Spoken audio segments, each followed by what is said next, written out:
Allez, bonjour à ceux que je n'ai pas pu rencontrer juste avant.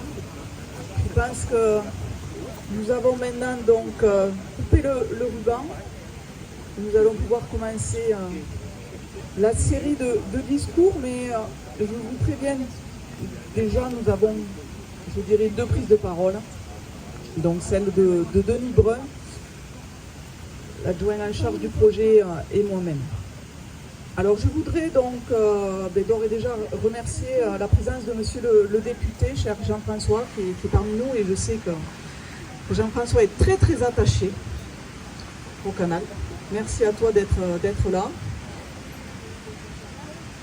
Merci aux élus des communes voisines aussi d'être présents. Merci aux élus de Castelnau. Merci à toutes les personnes présentes, à tous les estrates-fontaines aussi qui sont là, qui sont parmi nous. Puisque comme vous pouvez l'imaginer, aujourd'hui, c'est vraiment un immense plaisir de se réunir et d'inaugurer donc cette voie verte. Et je vais même dire, pour moi, enfin, je sais que pour certains d'entre vous aussi, c'est vraiment une très très grande émotion. Alors, bon, officiellement, on l'appelle la voie verte parce qu'on a été obligé de l'appeler la voie verte. C'est ça, Denis. Mais sinon, pour nous, ce projet, dont Denis va vous raconter l'histoire tout à l'heure, je ne vais pas rentrer dans le détail parce que Denis commence à me dire elle est longue l'histoire. Oui, elle est longue. Mais je ne vais pas rentrer dans le détail, mais pour nous, ce projet, depuis très très longtemps, c'était surtout, ce fameux passage sous les trois ponts. Voilà, nous l'appelons le passage sous les trois ponts. Alors je sais que beaucoup d'entre vous la connaissent, mais la connaissent pas seulement depuis qu'elle est ouverte, puisqu'elle a été déjà très très empruntée, même avant que les entreprises finissent les travaux. Donc on a été pris de court parce qu'on n'y pensait vraiment pas du tout et on s'est dit en termes de sécurité, il faut quand même qu'on fasse attention, mais ça démontre l'utilité de ce projet et ça démontre l'argent bien dépensé à Castelnau d'Estrettefond. Alors l'idée de créer cette voie verte, elle est née donc il y a très très longtemps, comme je le disais, Denis vous racontera l'histoire, mais elle est née aussi d'un constat qui est très simple, mais qui est essentiel, c'est comment rejoindre donc le canal à Modedou de manière sécurisée depuis le centre de Castelnau et se retrouver dans cet endroit magnifique. Puisque je parle d'endroit magnifique, mais ce qui nous gêne aujourd'hui, là, quand vous m'écoutez, c'est pas les bruits des voitures que vous entendez, c'est quoi? C'est le bruit de l'eau. C'est le bruit de l'eau et je trouve ça magnifique parce que ça nous permet de nous retrouver en connexion finalement aussi avec l'environnement et avec la terre, de pouvoir nous ressourcer à Castelnau d'Estrettefond. Donc c'est aussi cette voie verte un chemin de promenade, mais pas que, puisque dès que nous sommes sur le canal, nous pouvons en parcourir des kilomètres tout en sécurité. Et cette voie, c'est un atout pour notre territoire, puisqu'elle est la porte d'entrée du Frontonnet, à Modedou. Nous avons beaucoup de touristes à vélo le long de ce canal, on le sait, mais on a aussi beaucoup de touristes qui ont envie de découvrir notre territoire, qui ont envie de découvrir le Frontonnet, de venir donc sur nos terres, avec ses richesses patrimoniales, mais aussi nos vignobles. Alors là, je sais aussi que je vais faire plaisir à Jean-François. Voilà. Je vais faire plaisir à Jean-François, mais c'est vrai, c'est la réalité, et c'est pas juste pour te faire plaisir, parce qu'aujourd'hui, le constat est là. On avait besoin aussi de pouvoir donc raccorder et de faire que les touristes qui sont sur le canal puissent rentrer sur notre territoire et découvrir nos richesses. Avec bien sûr aussi l'onotourisme. Puisque ce projet renforce notre économie locale et nos commerces de proximité, et ça, il ne faut surtout pas le négliger. Ensuite, bien sûr, cette voie verte, c'est aussi une nouvelle opportunité de mobilité. De mobilité, pourquoi? Parce qu'elle symbolise notre engagement à Castelnau en faveur de l'environnement, et vous le savez, nous sommes très très engagés donc, sur les choses que nous pouvons mettre en œuvre. Encore cette semaine, nous avons mardi soir inauguré donc, la première boucle géothermie avec Madame Céline Bachet, la directrice de l'ADEME. que nous avons pu mettre en place. Et donc, ce que l'on souhaite avec aussi cette voie verte, c'est bien sûr faire en sorte de pouvoir réduire donc les émissions de CO2, surtout donc par faire notre santé, puisque tous les jours il faut faire nos 6000 pas, je crois. Je ne sais pas si ça a été augmenté, mais moi j'en suis encore à 6000. Et surtout la qualité de vie pour les Estrettes-Fontaines. Puisque quand on le peut, ce qu'on souhaite, c'est laisser la voiture et prendre le vélo. Alors, laisser la voiture et prendre le vélo pour aller travailler, pas juste pour se promener, mais pour aller travailler.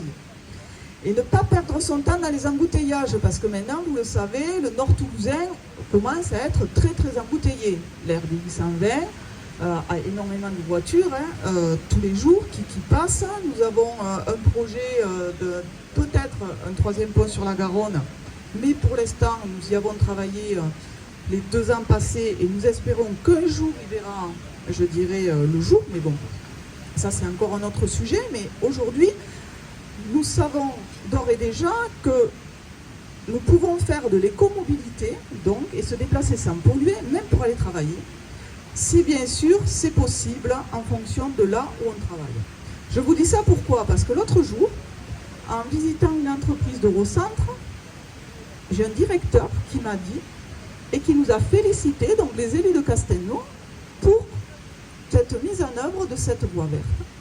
Et il m'a raconté que depuis l'ouverture de cette voie, il venait en vélo et il habite Toulouse. Il habite Toulouse, donc ça c'est quand même un succès.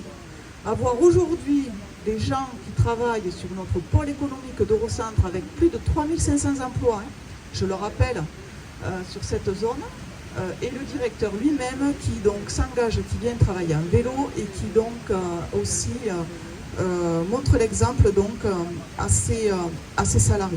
Donc ça c'est vraiment un bon succès. Alors ce qui est vrai dans ce sens, c'est aussi vrai dans l'autre. Ça veut dire que les Estrettes-Fontaines, en fonction de là où ils travaillent, ils peuvent aussi prendre leur vélo maintenant pour aller donc travailler hors de Castelnau. Est-ce que je souhaite?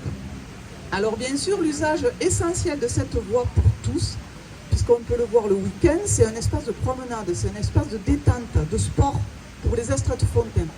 Avec le nombre de personnes que l'on peut voir les week-ends qui se promènent, même le soir qui se baladent, ça fait plaisir. Puisque comme je vous l'ai dit tout à l'heure, c'est vraiment un environnement pittoresque dans lequel on se retrouve et apaisant. Et pour nous, c'était une nécessité de faciliter l'accès au canal à partir du centre-bourg. Parce que cette voie verte, maintenant, elle donne aussi l'opportunité de venir en famille, avec des enfants, à vélo, à pied, de façon sécurisée. Alors ensuite, vous l'avez découvert, nous avons aussi des endroits qui sont maintenant beaucoup plus accessibles, puisque ce fameux passage sous les 3 ponts, vous avez vraiment de jolis spots aussi pour les personnes qui aiment pêcher. Alors je ne sais pas s'il y en a parmi vous, mais vous avez l'Hers, vous avez de jolis spots pour pêcher, même si en cette période on ne peut pas trop pêcher parce qu'on a les peupliers qui ont les bourres qu'on appelle les cotons. Et là, les poissons, pour les pêcheurs, les poissons, ils se gavent de ces cotons et ça ne sert à rien d'aller pêcher. Je suis convaincue puisque c'est aussi une passion pour moi. Alors, ce que je souhaitais dire aussi, c'est que Castelnau d'Estrettes-Fontaines, ce n'est pas seulement ses coteaux et son château et son église. Et aujourd'hui, ça en est la preuve, puisqu'aujourd'hui, on est au canal latéral à la Garonne et qu'on oubliait souvent, puisqu'aujourd'hui, l'accès était vraiment très très difficile et très dangereux. Alors ce projet, il a été rendu possible pourquoi? Il a été rendu possible grâce à la collaboration de nombreux acteurs, des équipes techniques bien sûr, du service du développement durable avec Cathy, des élus, dont Denis Brun, pour lequel ce projet aussi est un aboutissement de très très longues années. Ensuite, de la part, bien sûr, des services de la voirie, de la CCF, de VNF, de la SNCF et toutes les personnes qui ont œuvré pour la réussite de ce projet, donc je les en remercie. Ce qu'il ne faut pas aussi donc oublier, c'est le service communication qui a fait en sorte de vous informer au quotidien sur la vie de Castelnau. Et je ne sais pas si vous avez eu l'occasion de le voir hier soir, la petite vidéo qui a été diffusée, qui est superbe, qui vous montre l'accès de comment venir du centre de Castelnau, de la mairie, sur la voie verte. C'est une superbe vidéo, je crois que c'est Cathy sur le vélo. Mais c'est une superbe vidéo et je les en remercie pour ça. Je remercie bien sûr aussi nos partenaires financiers. Le département pour son aide de 237 000 euros. La région pour son aide aussi de 156 000 euros. Pour un coût total du projet de 659 000 euros. Ce qu'il faut savoir, c'est que cette aide-là, ces subventions non négligeables de la part du département et de la région, font en sorte qu'il y a une prise en charge du projet de 60%. Ça veut dire que la commune a financé 40%. Donc merci beaucoup au département et à la région d'avoir cru en ce projet et d'avoir fait en sorte que ce projet puisse se faire. Alors je voudrais aussi, avec aussi une certaine émotion, rappeler bien sûr donc des personnes qui ne sont plus là aujourd'hui, qui ont été très engagées par le passé sur ce projet. Et je voudrais faire bien sûr un rappel de Daniel Dupuis, hein, bien sûr, maire de la commune, mais aussi et particulièrement avec beaucoup d'émotion, Jacques Robert.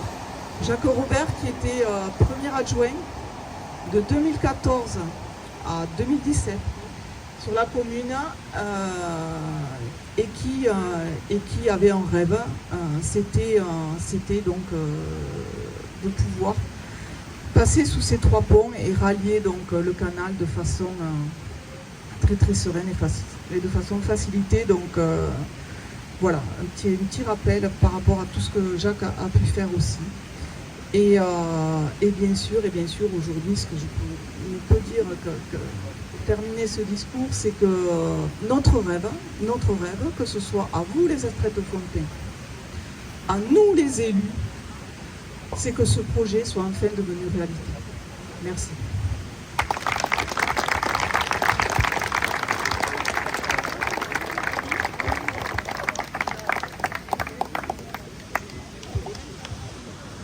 Bon, j'espère que vous n'avez pas marre des discours.